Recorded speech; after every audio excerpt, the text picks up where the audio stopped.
Hello everyone. Today we are gonna solve an exponential equation.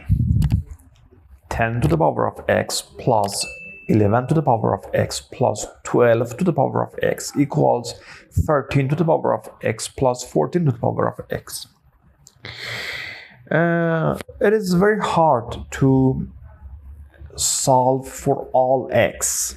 We don't know how to solve this equation in R, in all real numbers. But for the first step, we can divide both sides by 13 to the power of x.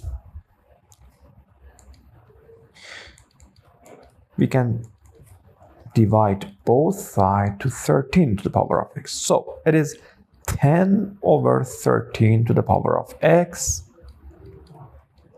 11 over 13 to the power of x, plus 12 over 13 to the power of x equals to 1 plus 14 to the over 13 to the power of x. And assume this part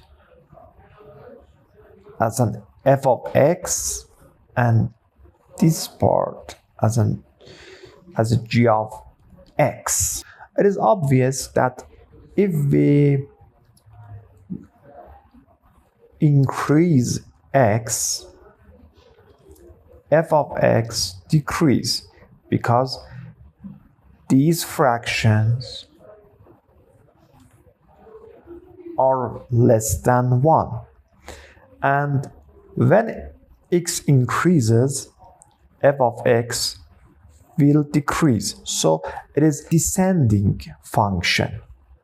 F of x is descending function.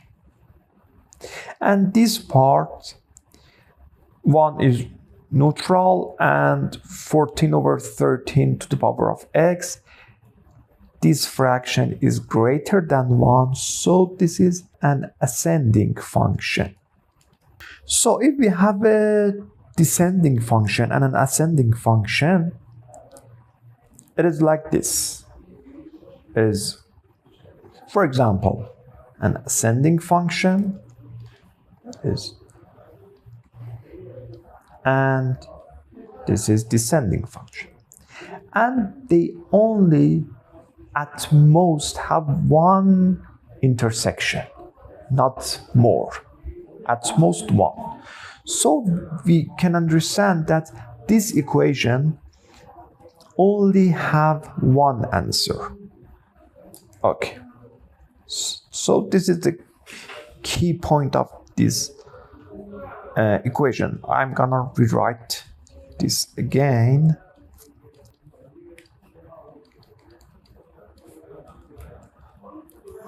Plus 14 to the power of x. If x is 1, okay, it is 10 plus 11 plus 12, and this part is 13 plus 14. Here is 27 and here is 33, and they are not equal. If x equals to 2, the left side is 100 plus 121 plus 144, and this, the right side of the equation is 169 plus 196. The left side is 5, 4 plus 2 is 6, and 1, 3, and this part is 9 plus 6, 5, 9 plus 6 plus 1, 6, and 1 plus 1 plus equals to 365, and both are equal. So this is the only answer of this equation.